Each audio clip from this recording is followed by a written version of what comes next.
Mərkəzləşdirilmiş istilik sistemləri tikinti obyektinin və ya çoxmənzilli yaşayış binasının bir və ya bir neçə istilik mənbəyinin şəbəkə vasitəsilə təmin edilməsini ehtiva edir. Mərkəzi sistemlər fərdi sistemlərlə müqayisədə təqribən 10-14% təbii qaza qənaət edir. Eyni zamanda iqtisadi mənada səmərəliliyə baxdığımızda mərkəzləşdirilmiş sistemlərin quraşdırılması və istismarı fərdi sistemlərlə müqayisədə daha səmərəlidir, daha az investisiya qoyuluş tələb edir ki, bu da uzun müddət perspektivdə istehlakçılar üçün üstünlük yaradır. Mərkəzi sistemlər bir mənbədən ətraf mühitə emissiyalar atır, fərdi sistemlər isə təbii ki, bir binada quraşdırılmış çox sayda mənzildən eyni zamanda emisiya atılımına yol verir ki, bu da nəticədə insanların həyatı və sağlamlığına mənfi təsir göstərir.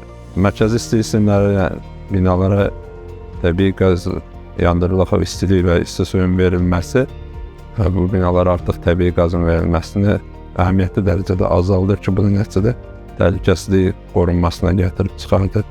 Bununla yanaşı binanın görünüşü, fasadların pozulması da fərdi sistemlərdə daha çox gözə çarpır.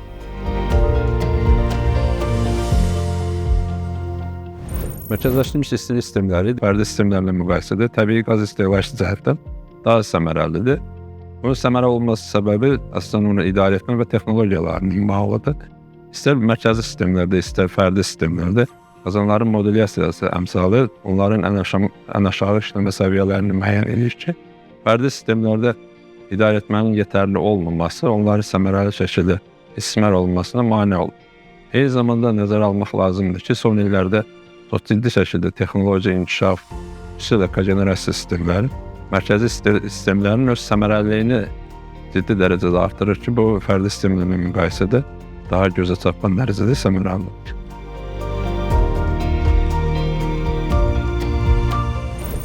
Fərdi sistemlərin quraşdırılması, eyni zamanda onun istismarı deyək, ailənin öz büdcəsi hesabının qarşılanır ki, bu ilk növbədə quraşdırma zamanı ailədən ciddi şəkildə bir vəsait ayrılmasını tələb edir. Lakin mərkəzi sistemlərin quraşdırmasında ailənin hər hansı bir payı olmur, istehlakçının hər hansı payı olmadığı üçün onun ailə büdcəsinə mənfi təsiri yoxdur. Eyni zamanda mərkəzi sistemlərin quraşdırılması və geri dönüşü müəyyən zaman ərzində istehlakçı xərclərində öz əksini tapır ki, onun da ödənilməsi çətinlik yaratmır.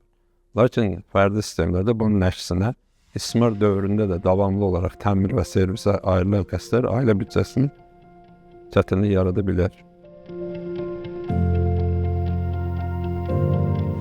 Davranışın dəyişdirilməsi enerji səmərəliliyi üçün çox əhəmiyyətlidir. Mərkəzi istilik sistemlərində də fərq etməz, fərdi sistemlərdə də bunu müşahidə etmək çox asandır. Məsələn, əgər biz kvadrat metr üzərindən tarifi müəyyənləşdirdiyimiz təqdirdə istehlak elədiyi enerjinin qorunmasına diqqət ayırmırsa, o zaman burada hər hansı bir enerji səmərəliliyi mədəniyyətindən danışmağa dəyməz. Ancaq hər hansı bir müəyyən qurğuların quraşdırılması, o cümlədən enerjinin istifadəsindən nəzarət edən qurğuların sayğaclaşdırılmağına aparılması, bu mədəniyyətin formalaşdırılması üçün mühüm əhəmiyyətə malikdir.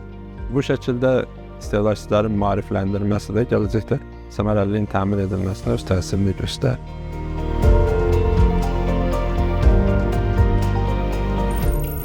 ...2025-ci ilin iyul ayında yeni istilik təchizatı haqqında qanun qüvvəyə minib. Bunun mərkəzləşdirilmiş istilik sistemləri ilə bağlı xüsusi 2 maddəsini qeyd etmək lazımdır. Bu, yeni qanun qəbul olunduqdan sonra tikilən binalarda mərkəzləşdirilmiş istilik sistemlərinin istifadəsini məcburi hala gətirir. Təbii ki, burada istisnalar olacaq və bu istisnalar Azərbaycan Respublikasının Nazirlər Kabineti tərəfindən təsdiq olunacaq.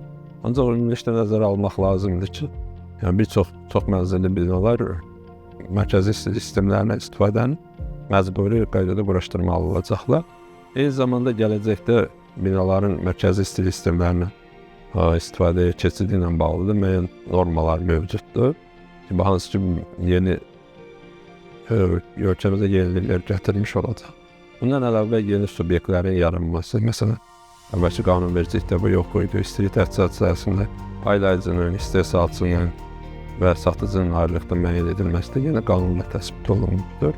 Əlavə təbii ki, bir çox yeniliklər var, xüsusilə tənzimləmə sahəsində. Bu da qanunun ölkəmizə gətirdiyi yeniliklər.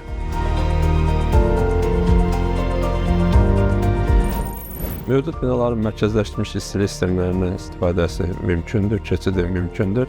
Lakin bu hal əlbəttə ilk növbədə texniki imkanlara baxılmalıdır ki, orada şəbəkə olsun və ya yeni qazanxananın quraşdırılması imkanları olsun. Bu hallar cavab verdiyi təqdirdə orada yaşayan istehlakçıların birgə qərarı əsasında mövcud binalar mərkəzi istilik sistemlərinə keçid edə bilərlər.